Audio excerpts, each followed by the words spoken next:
Inherited steel gate, locked with an HOA padlock, blocked my driveway like it belonged to the board, not my family, and the HOA compliance letter read like a command. Karen had it chained anyway, then served the historic access line with a straight face, acting like a private gate was a public shortcut. On my tool bench, the certified HOA notice letter sat there as a physical object, thick paper green card, and a 10-day demand while the cold steel stayed shut. Not negotiable. Finally, someone fought back. The gate wasn't governed by HOA language. It was governed by recorded property records. And those records don't recognize a historic access claim as permission often to control a private gate. The post office smelled like paper dust and floor wax, the way it always did in small mountain towns where nothing changed unless the weather forced it. I was halfway to the counter when the clerk lifted a thick envelope like it weighed more than it should. "Landon Price," she asked. "That's me." "Certified," she said, tapping the green card with her fingernail. "Need your signature right here." I took the pen. "From who?" She slid the envelope closer so I could see the return address without opening it. Cedar Ridge Heights Homeowners Association. I gave a short laugh that didn't sound like one. "You're kidding." The clerk's eyebrows rose just a little. "No, sir. They've been busy this week." "Busy doing what?" She shrugged. "Making everyone else busy." I signed. The stamp hit the card. Received, and the clerk pushed the envelope back to me like she didn't want it touching her counter any longer. "Have a good one," she said, and it came out like a hope, not a promise. Outside, the wind had teeth. I pulled my collar up and carried the envelope to the truck without opening it. The drive back to the ranch was quiet enough that my tires felt loud. Pines blurred past. The mountains sat there indifferent. At home, I set the envelope on the tool bench beside my coffee mug and a half-open socket set. The gate stood down the driveway, the way it had always stood, steel bars, old hinges, a clean latch. It wasn't decorative. It wasn't for show. It was a line my family had drawn long before anyone in Cedar Ridge put up a welcome sign. My dad used to say, "This gate doesn't keep good people out. It keeps entitled people honest." I tore the envelope open. The letter was written like a threat wearing a tie. "You are hereby notified. Historic access. 10 days. Failure to comply. No court order attached. No judge's signature. Just confidence printed in black ink like confidence could rewrite property lines. Historic access," I said out loud. "To my driveway." My phone buzzed on the bench. A camera alert. I thumbed the screen and pulled up the live feed from the gate. 2 vehicles sat outside the bars. One white SUV. One pickup with a neat HOA logo on the door. A woman in a cream-colored parka stood at the center of it, like she owned the road, her hair sprayed into place, even in the wind. A man beside her wore a Cedar Ridge windbreaker, arms crossed, smiling like this was entertainment. I turned the volume up. "This is ridiculous," the woman said, holding her phone out to film the gate. "He can't block a historic roadway." The man chuckled. "He'll learn." "They all do." I stared at the screen. "All who?" The woman pointed at the bars, like they'd insulted her personally. "Chain it," she said, clear as a bell. "Chain it and see how fast he comes running." The man tilted his head, amused. "You want me to do it today? I want it done," she snapped. Then her voice softened into something rehearsed. "For community safety." "Community safety," I repeated, tasting the phrase. It was the kind of line people used when they wanted something that wasn't theirs. On the screen, the woman looked up at the camera and didn't flinch. She actually smiled small and tight like she knew exactly how this would go. I hit record. The app chimed. Saved to cloud. Say it again, I muttered. She turned away, still talking. If he tries to make it a thing, we make it a bigger thing. The man nodded. Got it. My feed stuttered. Beep. The image froze. I leaned closer. No. Don't you dare. The screen went black. Signal lost. I grabbed my coat off the hook and started down the driveway, at a brisk walk, boots biting into gravel. The air smelled like pine and cold metal. My pulse had a steady, controlled thud, more alert than angry, the way it gets when something private is being tested. Halfway down the camera, housing came back online with a soft chirp. The floodlight flickered once. Beep. The gate appeared again on my phone and my stomach tightened. Steel chain looped through the bars, pulled tight until the links gleamed. A padlock hung at the center, heavy and new, not mine, the kind you'd buy at a hardware store when you didn't plan on returning it. Whoever did it had left the chain snug enough to keep the gate from giving even an inch. I reached the bars and wrapped my hand around the lock. Cold, solid, chujoi in the only way that mattered. I pulled once. Nothing moved. Behind me, the ranch stayed quiet like it was holding its breath. I raised my phone and filmed the chain from 3 angles, slow and steady. Then a close-up of the padlock. There was an HOA sticker pressed onto the metal, clean as a signature. I stood there for a long second, staring at what they'd done. They hadn't brought a court order. They'd brought a chain. At the bottom corner of my phone screen, the camera timestamp blinked on and off, as if reminding me this was real, and it was now. I exhaled through my nose, controlled. Okay, I said. So that's who you are. I took one more photo, zoomed in until I could read the tiny print on the lock. Then, as the wind moved through the trees, a name surfaced in my mind, from the clip I'd just saved, heard in the background. The man calling her as they walked away. Karen, he'd said, laughing. Karen, this is going to be fun. I looked at the chained gate and felt the calm shift into something sharper. No, I said quietly. It won't.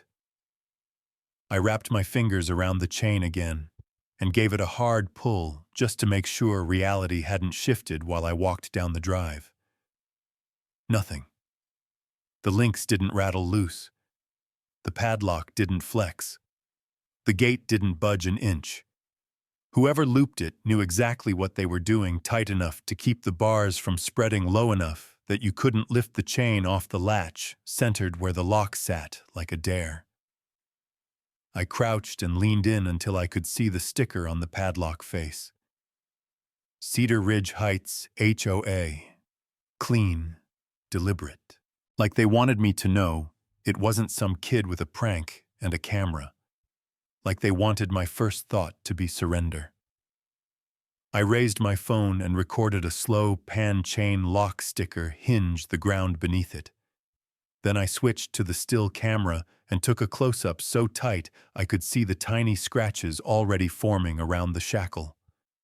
I stood up and looked back up the driveway at my house, at the tool bench by the door, at the warm square of my kitchen window. They weren't chaining a gate. They were chaining a decision. Fine, I said, not loud, just enough to hear myself. Let's document it. I didn't cut it. I didn't touch it again. I walked back up the drive, every step measured like the gravel was counting time for me. Inside, I set the phone on the counter and replayed the clip from yesterday. Karen's voice came through the speaker again, sharp, sure, almost cheerful. Chain it. I watched her smile at the camera like the camera was a witness she thought she could intimidate. My coffee sat untouched. The kitchen smelled faintly like burnt toast from earlier, The kind of mistake you make when your mind is already somewhere else. I grabbed my keys and drove into town. The diner sat off the main road, the same place locals always ended up when they wanted warmth and information, without admitting either. When I walked in the door, chime rang, and 3 heads lifted in automatic curiosity. The waitress' sandy name tag, crooked like it always was, poured coffee before I even sat down. "You look like you found a snake in your mailbox," she said. "Close," I told her, sliding into the booth by the window. "Found a chain on my gate." Her eyes narrowed. "Cedar Ridge," I didn't answer. I didn't have to. Sandy lowered her voice. "They've been talking. Acting like they're the county." "Who's they?" She glanced toward the counter where a man in a Cedar Ridge windbreaker sat with his back straight and his phone-out thumb scrolling like he had an audience. The logo on his chest was bright and new. He looked up just long enough to meet my eyes and then looked away, pretending he hadn't. Trent, Sandy said. "HOA compliance guy. The one who thinks a clipboard is a badge." Across the room, the man Trent said something under his breath and chuckled to himself. I didn't need to hear it to know what kind of chuckle it was. The kind that says, "We already won."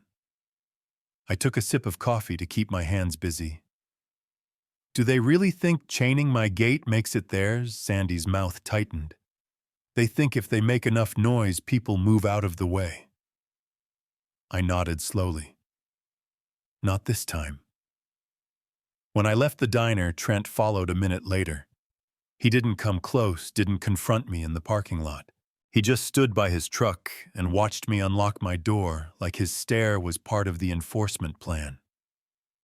I drove home without looking back.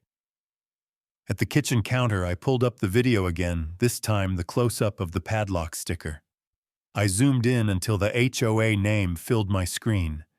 Then I hit share and sent it to the one person I trusted to turn anger into leverage. Eric Halstead picked up on the second ring. "You don't call before noon unless something's on fire," he said. "It's not fire," I told him. "It's steel." "What happened?" "They chained my gate. HOA lock. Sticker and all." There was a pause that felt like Eric was choosing words with care. "Send me everything," he said. "You already have it." Another pause, shorter this time. Then his tone changed, flat, precise. "This isn't a dispute," Eric said. "They touched inherited property." I leaned my forearms on the counter. "They're calling it historic access." "Let them," he replied. "They can call it a unicorn if they want. Chaining a gate you don't own is trespass." The word landed clean. Trespass. Not a violation letter. Not a fee. Not some HOA performance for the neighborhood page. Trespass. "So what do I do?" I asked. "You keep doing what you did," Eric said. "Record it. Don't react. Don't cut it while they're watching. You make them prove they had authority. Because right now they don't." I stared out the kitchen window at the driveway, the gate just visible at the bottom through the trees. "They want me to come running," I said. "They want you to look unreasonable," Eric said. "They want you on video yelling. Don't give them that." My jaw tightened. "Karen's the one behind this." "I'm not surprised," Eric said. "But I don't need her name yet. I need her actions. I've got those." "Good," he said.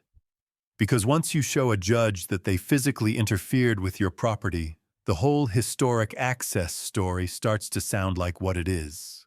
A bully's excuse." "Exactly," Eric said. "And bullies hate records." I stood there for a moment, letting the anger settle into something usable. "Eric." I said, "What if they come back?" "They will," he answered without hesitation. "That's the point. They'll keep pressing until they think they found the spot where you fold." I glanced at my phone. The camera app sat open. The feed was steady now, the gate framed in daylight. "I'm not folding," I said. "I know," Eric replied. "That's why you called me." We hung up and the kitchen felt too quiet for what was happening. I set my phone down on the counter, then picked it up again and opened a different camera feed, one I'd installed months ago on a pole back near the tree line angled toward the approach road. If they were bold enough to chain a gate in broad daylight, they were bold enough to test what else they could get away with. That night, I barely slept. At 2:17 a.m., my phone lit up and vibrated across the counter like it was trying to wake the whole house. Alert. I grabbed it so fast the screen nearly slipped from my hand. The feed loaded, and for a second, just a second, I saw movement near the other camera. A shadow passing close, something reflective catching the infrared. Then the picture jolted, beep, and went dark. By morning, the chain was still there, bright steel against dark bars, a padlock sitting dead center like a punchline. The second camera was worse. I walked down the driveway with my flashlight in one hand and my phone in the other, the beam cutting a narrow tunnel through the cold. When I reached the pole near the tree line, I didn't have to search long. The cable dangled like a severed vein, cleanly cut, the end frayed where someone had yanked it for good measure. They hadn't just wanted to block me. They'd wanted to blind me. I filmed the cut wire, then panned to the gate at the bottom of the drive, still chained shut under the weak gray light. I could feel the pressure in the quiet, the kind that makes you want to do something fast, just to stop feeling pinned. But Eric's voice sat steady in my head. Don't react. Build a record. So I did the next thing that made sense. I called the sheriff's office. Deputy Markham arrived mid-morning, his tires crunching on the gravel, his cruiser idling like it didn't trust the place either. He stepped out with his hands in his jacket pockets, scanned the driveway, then looked down at the chain on the gate. "Well," he said, "that's bold." "Bold is one word," I replied. He crouched near the camera pole and studied the cut cable. "Utility shears," he said, like he'd seen it 100 times. "Clean cut." HOA, I said.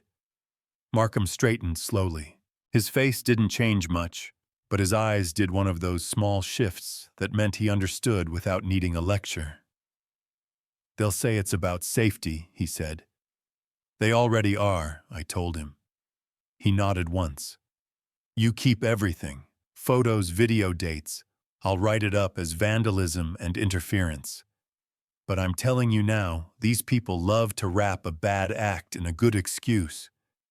I'm not letting them use emergency services as a shield," I said. Markham's gaze went back to the chained gate. "Then don't. Go get it in writing." That was exactly what I planned to do. I drove into town with the chain still on the gate, the locked bars sitting behind me like a dare I refused to answer the way they wanted. The first stop was the fire station. The bay doors were open, engines parked inside, polished and ready. The smell of diesel and coffee hit me the second I stepped in. Captain Morales met me near the desk, stocky and calm eyes, tired in that permanent way first responders wear. "Landon," he said, "heard you've got a situation." "I've got an HOA trying to turn my inherited gate into a public road," I told him. "Now they're saying it blocks ambulance access."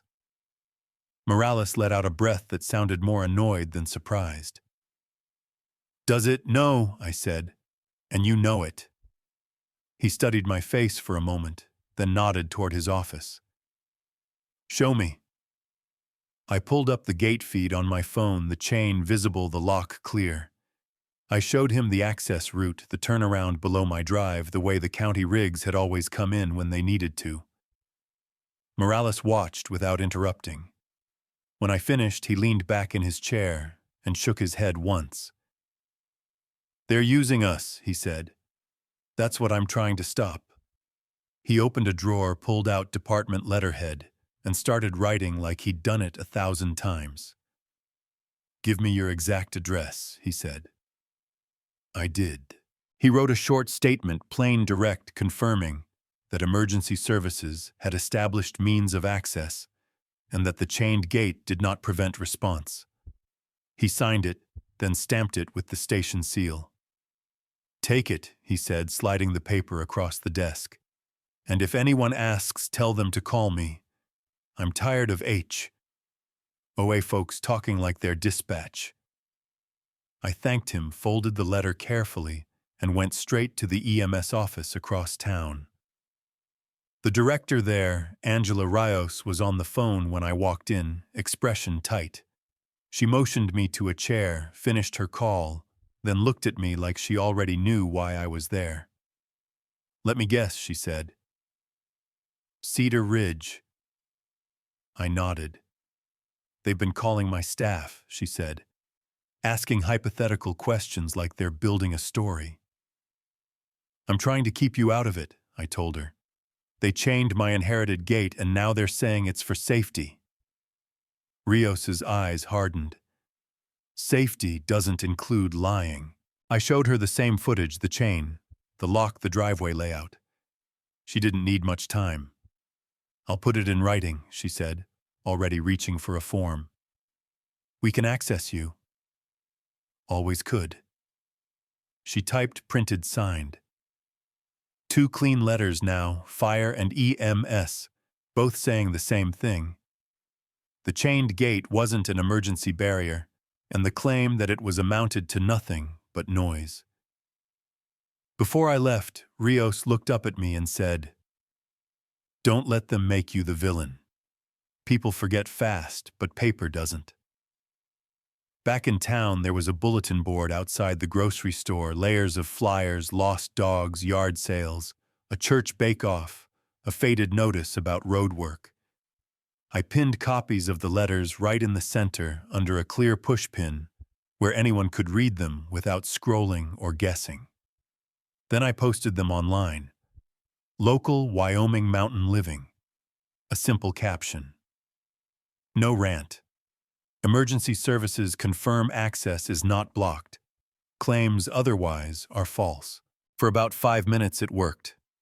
Then the comments started stacking up like snowdrifts. Some people thanked me.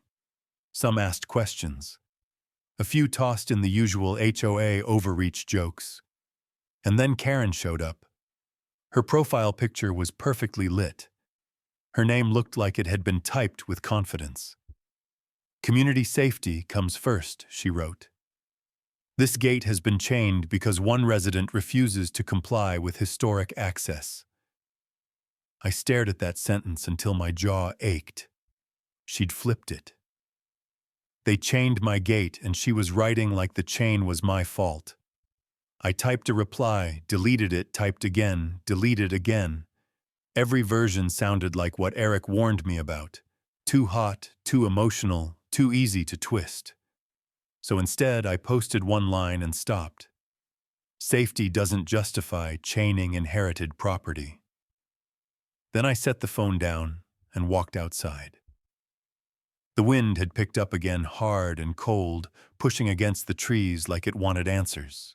Down the driveway, the chained gate sat in place unmoved, stubborn as a lie. By late afternoon, the first flakes started drifting. Light at first, then steadier. And that's when my camera alert went off again. Not the main gate camera, the one they'd already tried to mess with. A different angle. I raised the phone and watched headlights swing onto the approach road.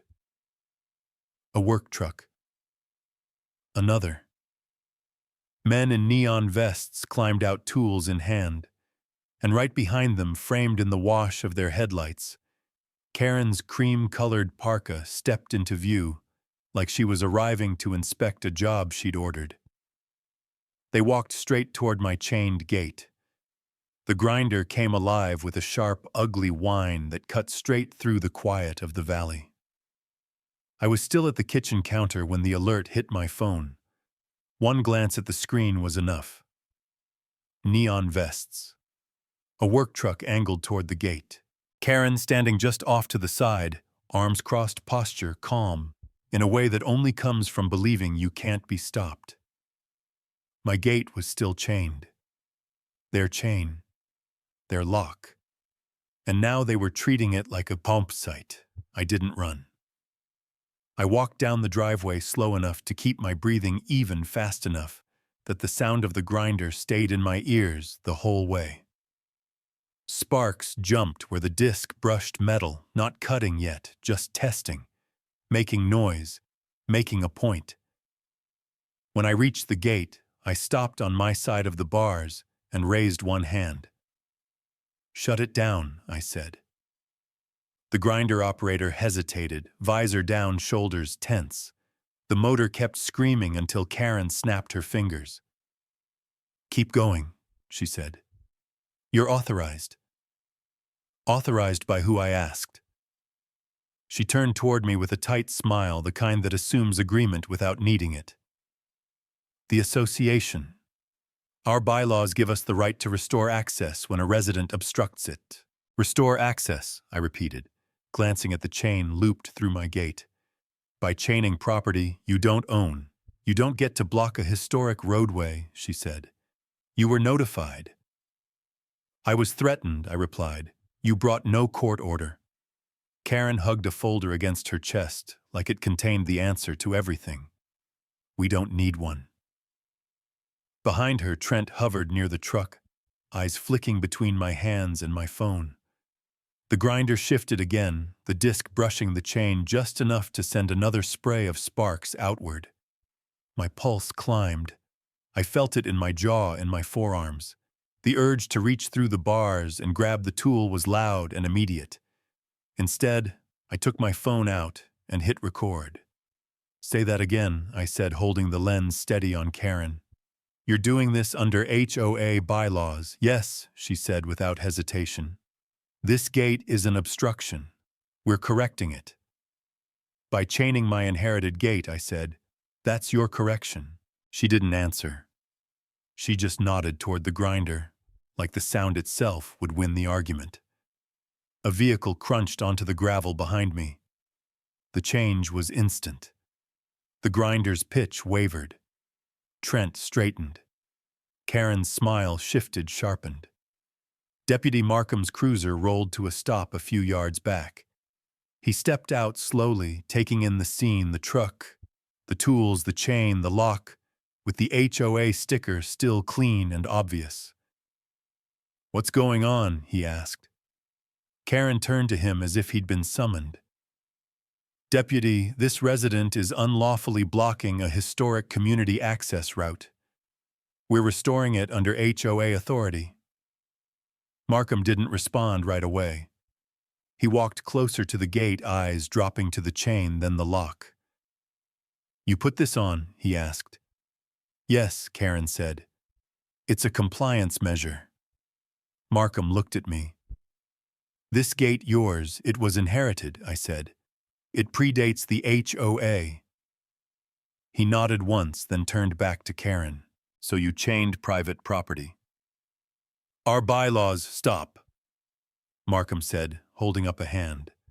His voice stayed level, but it carried. "Bylaws don't authorize chaining private inherited property." The grinder operator lowered the tool a few inches. The sparks stopped. The silence that followed felt heavy, like everyone realized at the same time that the show wasn't going the way it was supposed to. Karen's expression hardened. "You're misunderstanding the situation." "I understand trespass," Markham said. "And I understand vandalism." "This isn't vandalism," she snapped. "It's enforcement." "Then show me the court order," he said. Karen's mouth opened. Closed. She shifted her weight, then reached into her folder and pulled out a folded document. An old-looking map. Dashed lines ran across it, cutting straight through my driveway like someone had drawn over reality with a ruler. She held it up between two fingers. "Easement," she said. This road has always been shared. I leaned closer to the bars, still filming. That map doesn't give you the right to chain my gate. You can argue that in court Karen said eyes locked on mine. Which you will.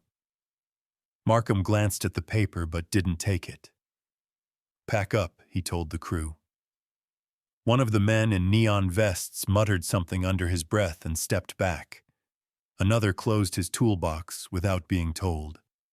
The grinder was shut off completely now, its cord dangling uselessly. Karen's voice sharpened. Deputy, you're letting him obstruct access. I'm stopping you from committing a crime, Markham replied. If you come back here with tools, you'll be cited. If you touch that gate again, you'll be arrested. Karen stared at him, stunned, like she wasn't used to hearing no spoken so plainly. She folded the map and slid it back into her folder. This isn't over. It never is, Markham said. Karen turned to me, then stepping close enough to the bars that I could see the anger working behind her eyes. You think this chain makes you a victim? She said quietly. It makes you a problem. I didn't raise my voice. You chained what you didn't own. Her jaw tightened.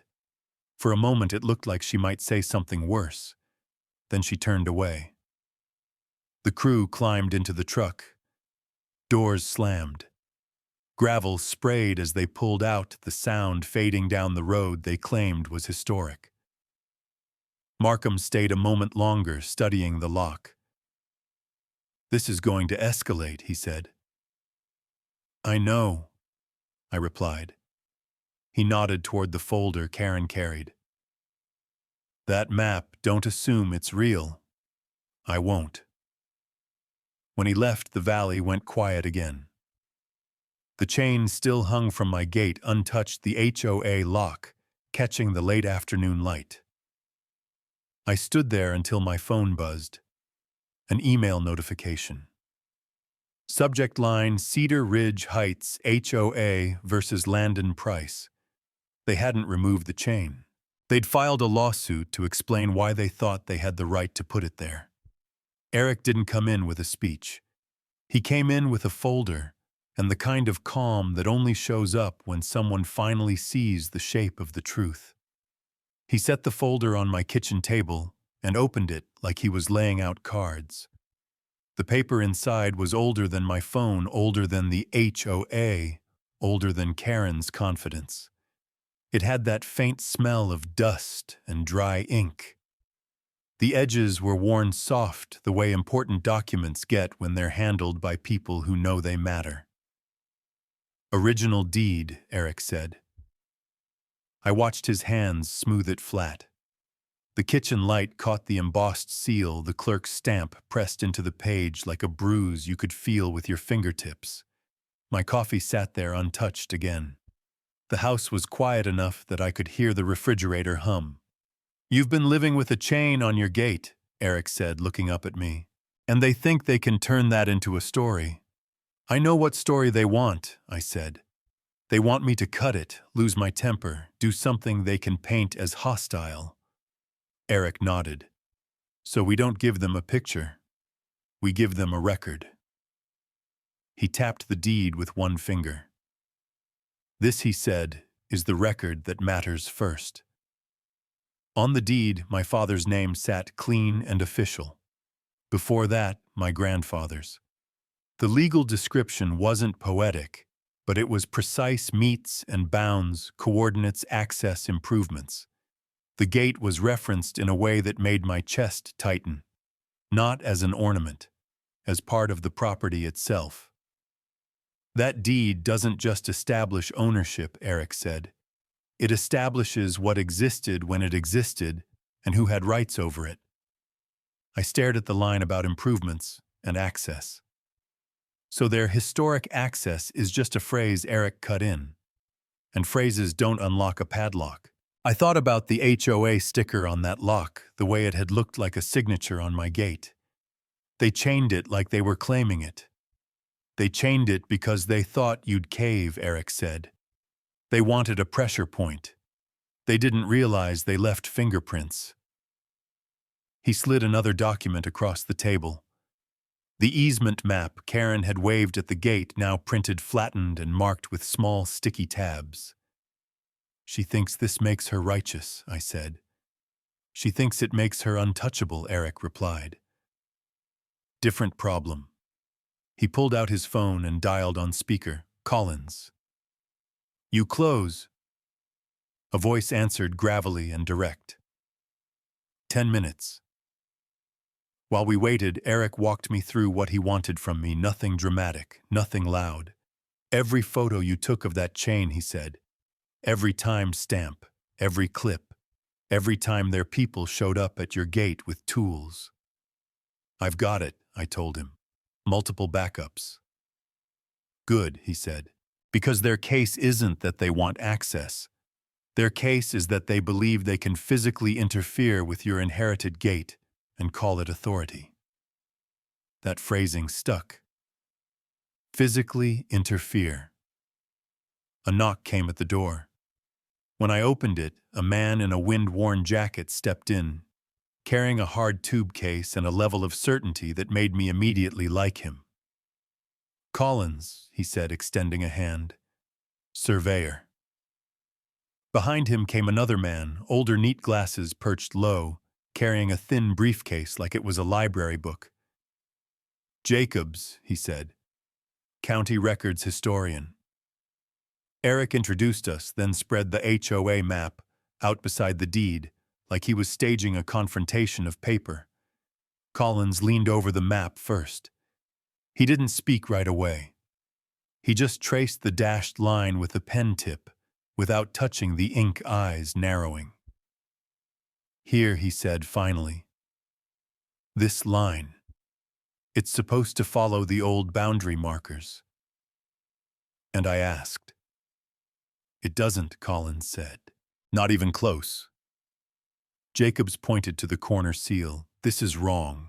Wrong how I asked. Jacobs didn't look up. Wrong era. Wrong format. The county used a different seal style at the time this claims to be from. Collins tapped the header. And this font is too modern. You don't get a typeface like that on a county document from that decade. Eric watched them like he'd been waiting for the words. When Jacobs circled the clerk's signature block, he let out a short breath. And that name, Jacobs said, wasn't the clerk then. The room went still for a moment, the kind of stillness that comes right before a trap closes. So it's fake, I said. Collins straightened. It's not just fake, it's trying too hard. Eric nodded once. That's all I needed. He turned the deed so Collins and Jacobs could see the relevant section. Jacobs adjusted his glasses and read carefully. This establishes the property access and improvements before any association existed, Jacobs said. And it establishes who controls the gate, Eric added. He looked at me, voice steady and sharp at the same time. The deed doesn't just beat their claim, he said. It makes the chain illegal. The words landed with a clean kind of satisfaction, the kind you feel when the world stops wobbling and settles back onto something solid. For the first time since I'd seen that HOA lock on my gate, I felt the pressure shift off my chest. Not because the chain was gone, because I could finally see the chain for what it was, an overreach that couldn't survive daylight. Eric started stacking documents, building an order to them that felt like a plan turning into something real. Collins, he said. I'm going to need an affidavit on the coordinate discrepancy. You'll have it, Collins replied. Jacobs Eric said I need a statement on the seal, the clerk, the authenticity. Jacobs nodded. I'll write it tonight. Eric looked back at me. And I'm filing a response that doesn't treat this like a neighbor dispute, he said. Because it isn't. What is it, I asked. He didn't smile. It's illegal interference with inherited property. Outside, the wind pushed against the windows. Somewhere down the driveway, my gate sat chained shut, like it had been waiting for this moment. Eric's phone buzzed. He checked it, then slid it across the table so I could see the email subject line. Expedited hearing granted. I stared at the words until they felt real. Eric closed the folder with a soft thump. Now he said quietly, "We make them explain that chain to a judge." Eric emailed the temporary order just before sunset, and for the first time in days, the message didn't feel like pressure. It felt like a line. I printed the order twice. One copy stayed on my kitchen table. The other went into a plastic sleeve and down the driveway with me, my boots crunching in the gravel. The gate was still chained. Their chain. Their lock. I mounted the order on the post beside it, drilling the screws until the sleeve stopped shifting. The warning was clear: stay back, stop interfering, wait for court. I stepped away and looked at it all together. The inherited gate, the HOA chain, and now the court's words bolted between them. If they came again, they would be choosing it. Back at the house, a tray of cold ribs sat on the counter beside an untouched plate. I warmed one, took a bite, and set it down. Food had lost its job. My phone rang. Eric. "You posted the order?" he asked. "Right next to their lock." "Good. Now don't engage, let them decide how this goes. You think they'll show?" "They always do," he said. "Chains make people bold." The floodlights clicked on as night settled. The valley went quiet in that stretched way that makes sound travel farther than it should. At 11:48, the gate camera alerted. Headlights eased onto the approach road, then another set, then another. Vehicles parked just outside the bars. People stepped out with signs and winter coats, their breath showing. Karen walked into the lights wearing a bright scarf and holding a bullhorn like she'd practiced. She pointed at the posted order. "This is intimidation," she called. "We are here peacefully for community safety."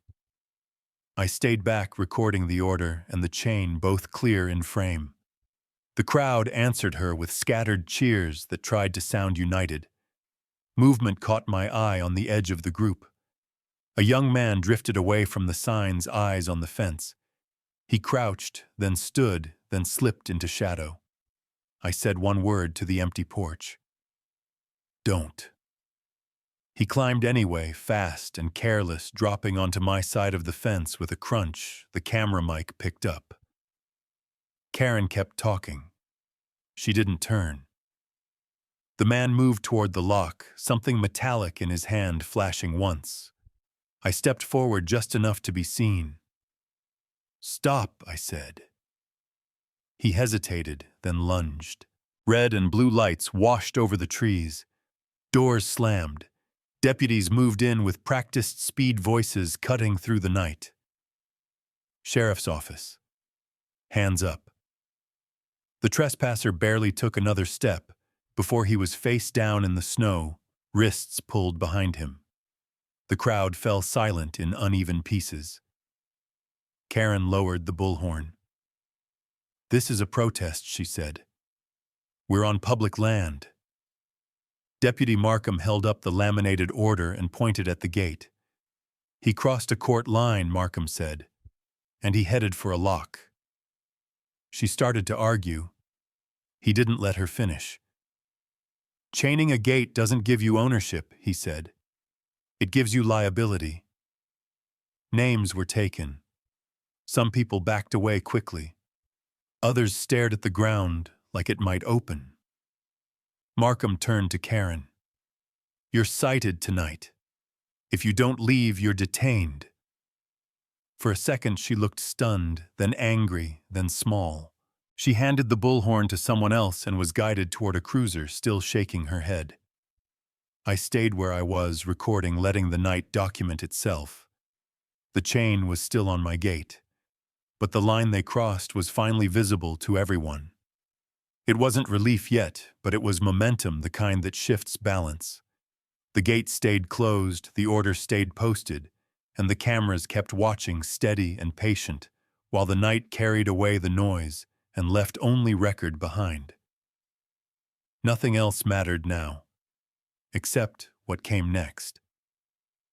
The courthouse projector clicked once, bright and impatient, and the first image filled the screen like a slap.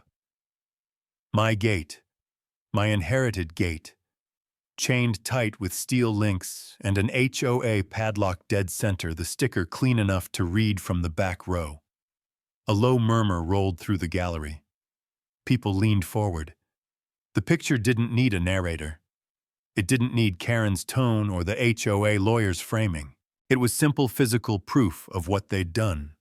Eric sat beside me at the defense table, one hand resting on a black binder thick enough to feel heavy even before it opened. He didn't look impressed by the crowd or the noise. He looked focused, the way he always did when someone thought confidence could replace authority.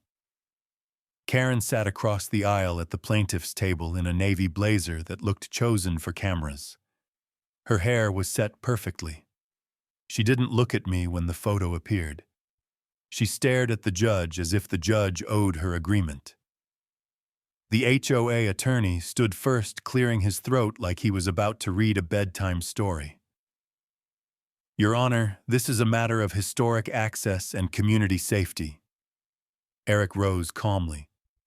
Before we talk about access, we need to address what the HOA actually did. The judge, an older woman with reading glasses perched low, glanced at Eric. Proceed. Eric nodded toward the screen. That photograph was taken the morning after a certified notice was issued. The HOA did not obtain a court order. They did not request a lawful injunction. They physically chained private inherited property. The HOA attorney lifted his hands. Your Honor, the association was enforcing its bylaws. The judge's gaze stayed on the photo. Bylaws are not statutes, she said. Eric opened the binder with a soft, deliberate thump. This is the original recorded deed, he said, and the clerk stepped forward to accept it for the record. Eric held up another copy and approached the witness stand where Collins, the surveyor, waited. Collins spoke like he'd rather be outdoors, but he was precise. He explained the property description. In plain terms, the established access and the improvements that existed before Cedar Ridge Heights ever had an HOA board to argue with. Then Jacobs took the stand. He didn't look at Karen at all. He looked at the documents, at the seals, at the signatures, at the waypaper. Tells time if you know how to listen. The easement map they presented, Jacobs said, does not match the county's records for that period. The formatting is inconsistent. The seal is wrong. The clerk name does not align with the year stated. The HOA attorney objected, voice tight. Speculation. Jacobs didn't flinch. Documentation, he corrected. The judge held up a hand. Overruled. Eric returned to the defense table, tapped his binder, and turned to the judge again. This is the point, Your Honor. Even if the HOA believed an access claim existed, which the evidence shows it did not, none of that authorizes physical interference. Chaining a gate does not create ownership. Karen finally leaned toward her attorney, whispering. Her jaw moved fast. Her hands stayed composed on the table, but her eyes were sharp with the kind of anger that only shows up when control slips. Eric asked the clerk to display the next image. The projector clicked again. A close-up of the padlock filled the screen. HOA sticker, scuffed shackle, my timestamp in the corner. The gallery made a sound like one breath. Eric didn't raise his voice. That lock was placed by the HOA. They chose to do it after notice. They chose to do it again after law enforcement warned them. And they chose to do it while claiming community safety. The judge looked directly at Karen. Did you authorize the chain? Karen's attorney stood quickly. Your Honor, my client. The judge held up her hand. I asked a simple question. Karen sat rigid. We were protecting access, she said. By chaining private property, the judge replied flatly. Karen swallowed. We had the right. The judge turned back to the deed on her desk, and then to the photo on the screen, as if comparing reality to the story Karen wanted to sell. When she spoke again, her voice carried clean through the room. The deed overrode their claim, she said. And even if there were a claim, it would not authorize physical interference with inherited private property. Something shifted behind me in the gallery relief satisfaction. The quiet thrill of watching a bully get told no in a place they can't argue with. Eric sat down slowly, and for the first time that morning, he let himself glance at me. I didn't smile. I didn't need to. Finally, someone fought back. The judge's gavel tapped once. The HOA's complaint is dismissed with prejudice. Karen's face tightened like she'd been struck by cold air. The judge continued, measured and unmoved. Damages will be addressed. Referrals will be made as appropriate. This court will not tolerate coercion dressed up as governance. As the clerk called the next steps, Karen gathered her papers with trembling precision, as if she could fold the moment smaller if she handled it carefully enough. On the screen, my chained gate still glowed under courthouse light, proof that spoke louder than any bylaws ever could. The chain came off on a quiet afternoon, not with a speech or a crowd, but with a deputy's bolt cutters and a clean snap that echoed down the driveway. Markham didn't make a ceremony of it. He parked, walked to the gate, glanced at the posted order, and then at me. Court's done with their games, he said. He cut the HOA padlock first. The shackle sprang open like it had been holding its breath. The chain sagged suddenly harmless and slid to the ground in a loose steel pile. For a second, I just stood there staring at the gate the way you stare at something familiar after a long storm finally moves on. The gate looked the same as it always had. The difference was the air around it. Markham picked up the lock and dropped it into an evidence bag. Keep your footage. Keep your copies, he said. People like that don't stop believing they were right.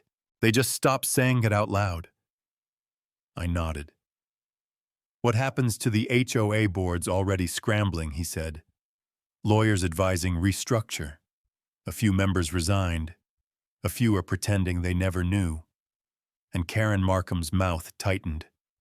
Barred from acting on behalf of the association. And if she shows up here again, you call.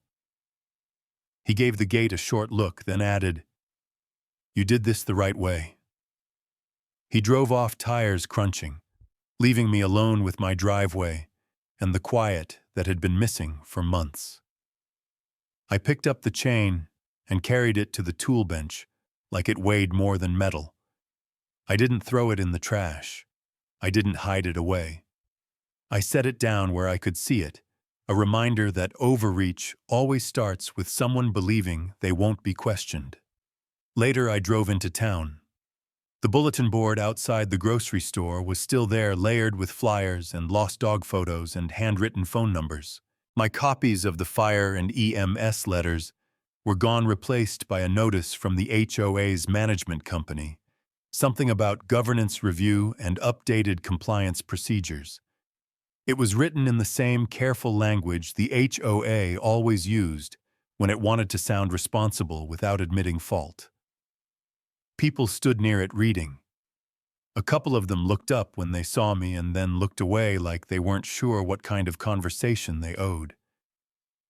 One man I recognized from the diner cleared his throat. Heard you won, he said. I heard the court read the deed, I answered. He nodded slowly. Same thing. On the drive back, the sun sat low and pale, turning the snow along the shoulders into a thin band of gold. The valley didn't feel different. It felt like it had simply returned to itself. At the gate, I installed the new sign just above where the court order had been posted. I used fresh screws and a level, taking my time. The words were simple, black on white: inherited private gate, protected by recorded deed and court order. I stepped back and read it twice, letting the sentence settle into the landscape. Then my phone rang. "Eric." "You're home?" he asked. "Standing at the gate," I said. He exhaled like someone who'd been carrying tension on my behalf. "I got the last filing. Damages next, but the main thing is locked. Dismissed with prejudice. They can't repackage it." "They already tried," I said, glancing at the old chain on my tool bench up the drive. "That's what they do, not this time," Eric replied. "The deed didn't just override their claim, it exposed their method." I watched the wind move through the trees and felt something loosen in my shoulders that I hadn't realized was clenched. "People are talking," Eric said, mostly quietly. "But they're talking." "Let them," I said. "I'm done living on their volume." Eric paused, then his voice softened just a notch. "You handled it right, Landon." "I didn't want to fight," I said. "I wanted my boundary respected." "And you got it," he said. "Lawfully." We hung up, and the silence that followed didn't feel empty. It felt earned. I walked to the gate, wrapped my hand around the latch, and swung it open. The hinges moved smoothly, the way they always had when no one was trying to turn them into a message. I closed it again, slower this time, and locked it. Click. The sound was small, but it carried through the cold air like a final answer. I stood there a moment longer, looking down the driveway toward the road, and then back up toward the house where the kitchen window glowed warm. Finally, someone fought back lawfully, and the gate stayed mine.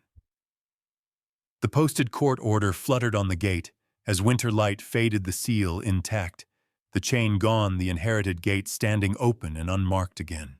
Neighbors stopped. Read the notice, nodded, and the moment felt public and final, not loud, but settled like a boundary restored where pressure once lived. Justice isn't loud. It's steady. The court read the deed into record, confirmed no claim authorizes interference, and the community adjusted because transparency works when lines are written, posted, and enforced. I locked the gate with a clean click, breathed out, and finally understood why this mattered. Finally, someone fought back.